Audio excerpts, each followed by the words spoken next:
Maayong buntag mga kaigsuonan.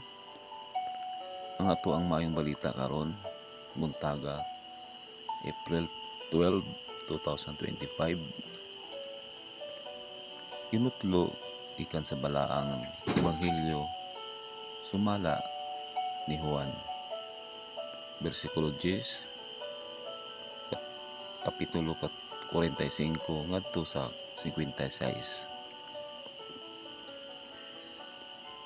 Daghan sa mga tawo nga miduaw kang Maria og nakita sa gibuhat ni Hesus ang nituo kaniya.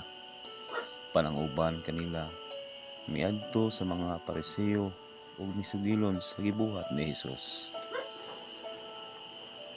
Busa ang mga Pariseo ug ang mga kadagkuan nga mga pari gitawag og tigom sa labawng hukmanan ug miingon, unsa may atong buhaton nga kining tawhana naghimo magdaghang milagro?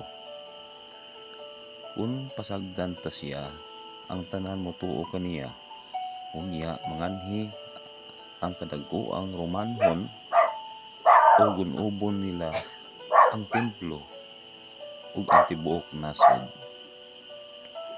Usa kanila nga ginganlag Caiphas, ang pangulong pari niadtong tuigam, miingon, way hibang kaagan. Wala ba kamo mahibalo nga mas maayo alang kaninyo nga usa ra tawo ang mamatay alang sa katawhan kaysa malaglag ang tibuok nasod?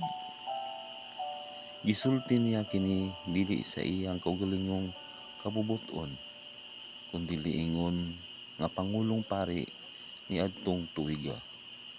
Natagna siya nga si Hesus kinahanglang mamatay alang sa mga Hudiyo ug dili lamang alang kanila, kundi aron pagtigom ug paghiusa sa nagkatibulaag nga mga anak sa Dios.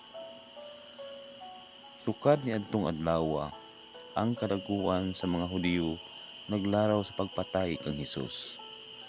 Tungod niini si Hesus wala na magpasaya-saya paglakaw didto sa Hudiya.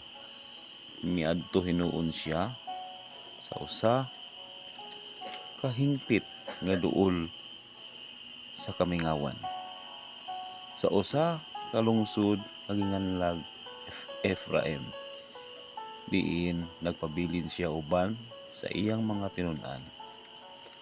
Ang kasaulugan sa pagsaylo duol na ug daghan ang nanungas ngadto sa Jerusalem gikan sa kalungsuran aron sa pagtuman sa seremonyas sa pagpanghinlo sa dili pa moabot ang kasaulugan. Nangita sila kang Hesus ug samtang nagkapundok sila didto sa templo, nagpangut-anay sila, unsa may inyong huna-huna? Mga kaigsuonan, ang maayong Ebanghelyo sa atong Ginoo. Dalaygon ang Dios ug daghang salamat sa pagpaminaw ug may buntag kaninyong tanan.